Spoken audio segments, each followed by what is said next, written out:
गुरुग्राम में थाने से 32 लाइसेंसी हथियार चोरी के मामले की जांच के दौरान पुलिस के सामने एक सनसनीखेज हत्या का मामला उजागर हुआ है।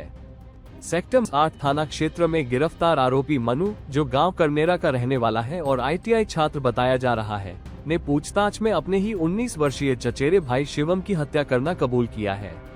पुलिस के अनुसार शिवम पिछले करीब 1 साल से लापता था और परिवार लगातार उसकी तलाश कर रहा था।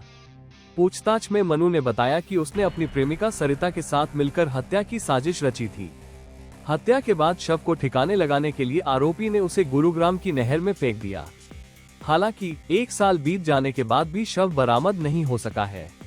शुरुआती जांच में सामने आया है कि मनु और उसकी प्रेमिका के बीच लंबे समय से संबंध थे और इसी रिश्ते के चलते इस वारदात को अंजाम दिया गया।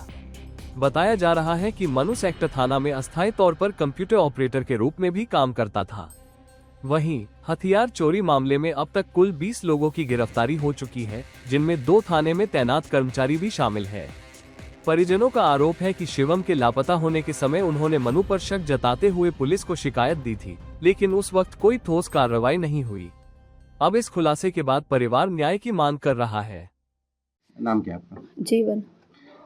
पता लगा आपको कि आपके बेटे की मौत हो चुकी है? हाँ जी। कितने समय पहले गायब हुआ था वो? वो था 8 जुलाई को। 1 साल पहले? 1 साल पहले 2025 में। अब उसका जो आरोपी हैं वो पकड़े गए हैं, संतुष्टि है इस बात की? कुछ संतुष्टि नहीं है जी, उनके साथ कुछ भी नहीं हो रहा। पहले तो पुलिस ने गुरमा कर दिया, उसका साथ दिया, उनको आज़ाद छोड़ दिया।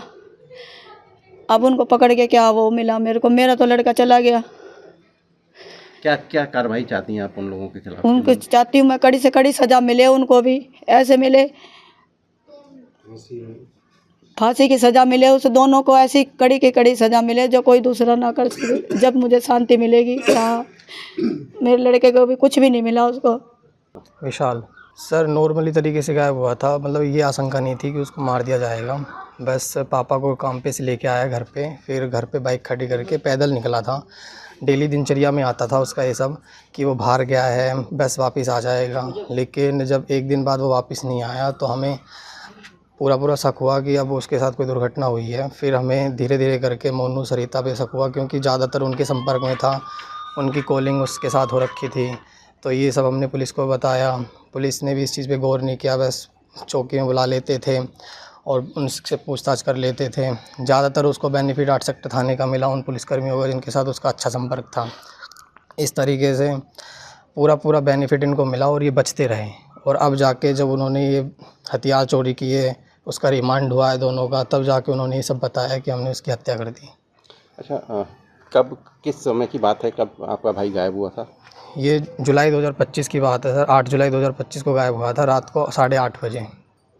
तो क्या आपको उसकी बॉडी मिली या कब पता लगा ये बात कि उसकी हत्या हुई है? नहीं, अभी तक उसकी बॉडी तो बरामद नहीं हुई है, लेकिन हाँ क्राइम ब्रांच ने पूरा प्रयास किया था उसकी बॉडी ढूंढने का। नहर पे बोट भी चलाई है। ये फतेहपुर दगा से लेकर मेवात के कोने तक मतलब कि पूरा छानबीन चला है। आसपास के थाने जितने भी लगते हैं टच में, उसके सबको बोला गया था, सब उन्हें बताया अपनी अपनी डिटेल। उस टाइम पे कहीं भी कोई लाश नहीं मिली थी। तो आपको लगता है कि कहीं ना कहीं पुलिस की तरफ से लापरवाही रही है? पुलिस की तरफ से पूरी लापरवाही रही है। पूरा साथ मिला इन लोगों को। वो तो क्राइम ब्रांच के हाथ में केस गया, उन्होंने संभाला है। हमें तो संतुष्टि जब मिलेगी, जब उसको सज़ा मिल जाएगी, कड़ी से कड़ी उसको सज़ा मिले, तब जाके संतुष्टि मिलेगी। लेकिन भरपाई तो ज़िंदगी भर नहीं हो सकती जो उन्होंने किया है। हमने जो मोनू को गिरफ्तार किया था तो इससे हमने पूछताछ में हमारे एक हत्या के मामले का भी खुलासा हुआ है इससे। बाकी अन्य कोई इसका रिकॉर्ड नहीं है। और जो अन्य आरोपी हैं उनके खिलाफ भी कुछ मामले संगीन धारा के अंतर्गत दर्ज हैं, जिसका संपूर्ण विवरण अभी मेरे पास उपलब्ध नहीं है। बाकी मामले दर्ज होंगे। हत्या का मामला मोनू के खिलाफ दर्ज हो चुका है? जी बिल्कुल। एक मिसिंग का मामला था। उस मिसिंग के मामले में ये इसी की कॉलोनी का एक लड़का था, वो मिसिंग हुआ था, तो इसमें इसकी संलिप्तता पाई गई थी। और जब हमने इसको गिरफ्तार किया था तो इसकी पूछताछ के दौरान इसने कबूल किया था कि उसने कॉलोनी में एक लड़के की हत्या की। इसमें उसको भी हमने गिरफ्तार कर लिया। पीआरओ साहब, एक बात और कि जब उसके खिलाफ हत्या का मामला दर्ज हुआ पड़ा है तो उसको किस शामिल कैसे कर लिया? नहीं, मैं आपको ये बताना चाहूंगा कि जो मामला दर्ज हुआ था वो मिसिंग का, गुमशुदगी का मामला दर्ज हुआ था। उसमें किसी को भी आरोपित नहीं बनाया गया था और वो मिसिंग का मामला था। इसमें बाय नेम कोई भी मामला दर्ज नहीं था। और जब इसको हमने इस मामले में अरेस्ट किया था, इसे पूछताछ की, तो इस पूछताछ में खुलासा हुआ था कि इसने इस वारदात को अंजाम दिया था। ठीक है, थैंक यू।